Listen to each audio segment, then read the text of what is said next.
Hello and welcome to my channel. My name's Jo and this is Joey Sewy, and today we are going to continue with my shirt making series.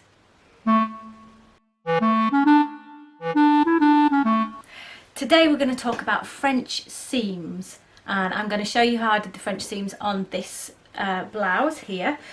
First of all, what is a French seam? I've taken her off the mannequin so I can turn it inside out and show you what a French seam is. I know many of you will know what a French seam is, but I think it's worth stating what we all think is obvious, because it's not obvious until you know it. So here is a French seam. What it looks like from the inside once it's finished is a completely enclosed piece of sewing. So here on the edge there is just a fold, there is a seam on the inside, there's a line of stitching on the inside, and then on the outside there is a line of stitching here. The distance from the edge depends on the finish you're going for, what you can manage, and the fineness of your fabric.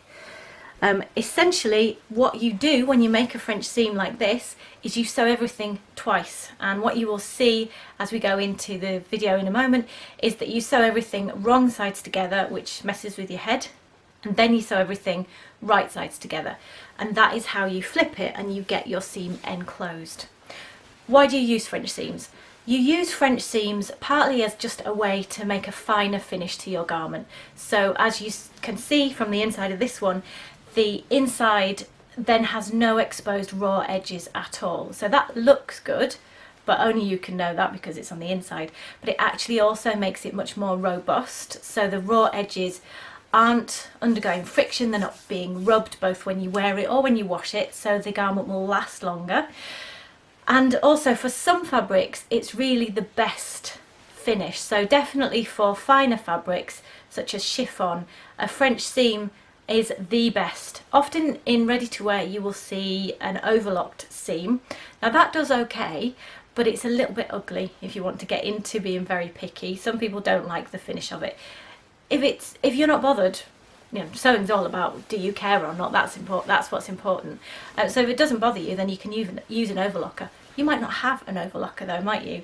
So a French seam allows you to do a really fine finish, and if you ever have the chance to see some couture garments, you will see that they do a lot of French seaming inside a properly couture garment, because it is the kind of pinnacle of seaming really on fine fabrics.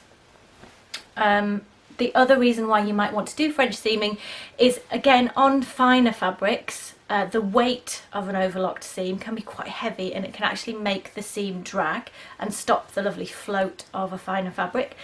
And also, if your fabric is slightly see-through, even if you don't really care about how the inside of your garment looks, you can see that overlocking from the inside. So if you don't have a perfectly matching thread, or if you mind that that's visible, then a French seam is a way to avoid all of that.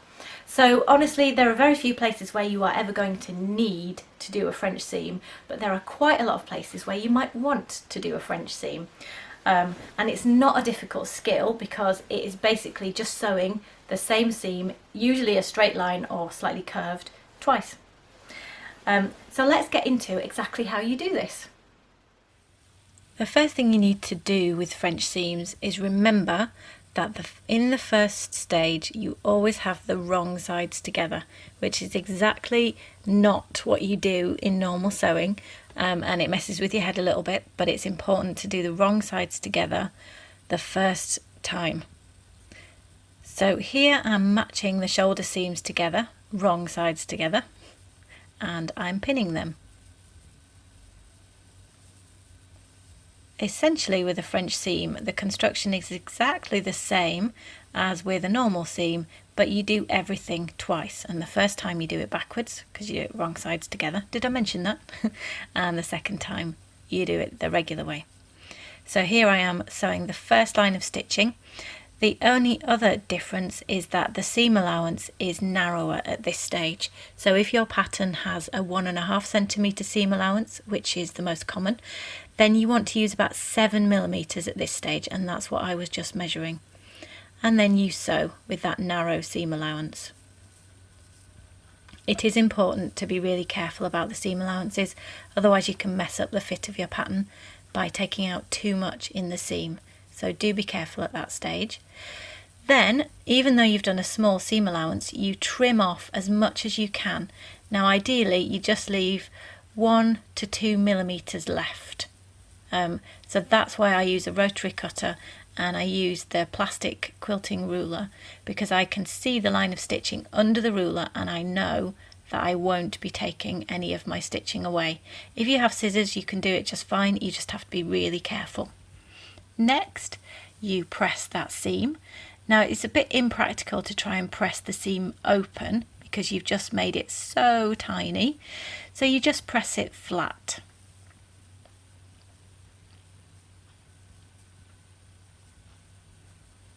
And you do that on both sides.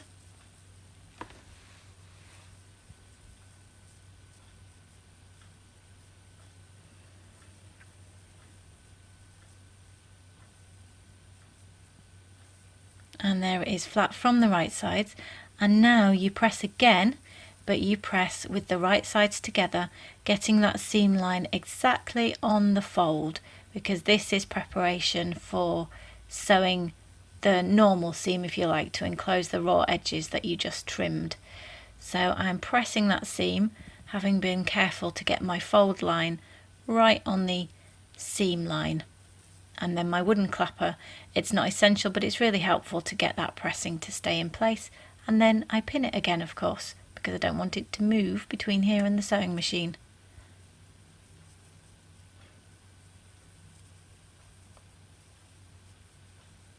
All of that is repeated on the other side. So you fold in half, you're working right sides together now, you press it with the seam line on the fold, and then you pin in place. Now you sew again, right sides are together, and again a small seam allowance. And finally, to finish the shoulder seams, you press them to the back, because you can't press them open as you normally would. So the side seams are exactly the same. You will bring them wrong sides together first. It's the most important thing to remember. You'll pin them. You'll sew them with a more narrow seam allowance than normal. Again, around 7 millimeters.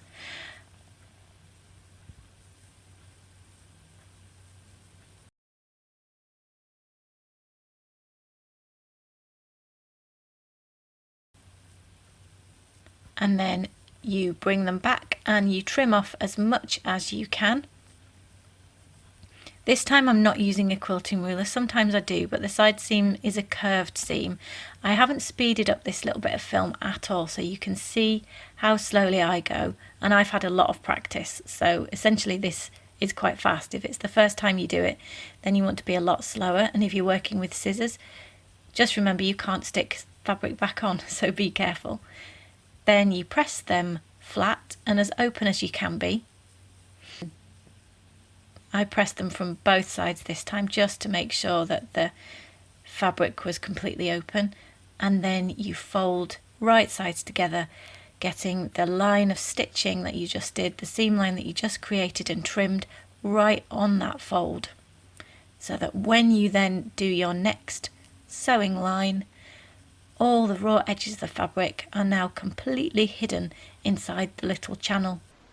So there you are, that is how you sew a French seam. The most important thing to remember is that you go wrong sides together first and then right sides together, and you can't do this without going to your iron, and be careful when you trim.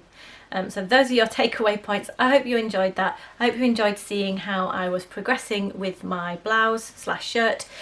If you want to watch any more videos in this series, I will link to a playlist beside me and also down below. I think this is number 5 in the series. There are going to be about 8 or 9 episodes, and they'll all gather together in that playlist over time. Thanks for watching. Bye.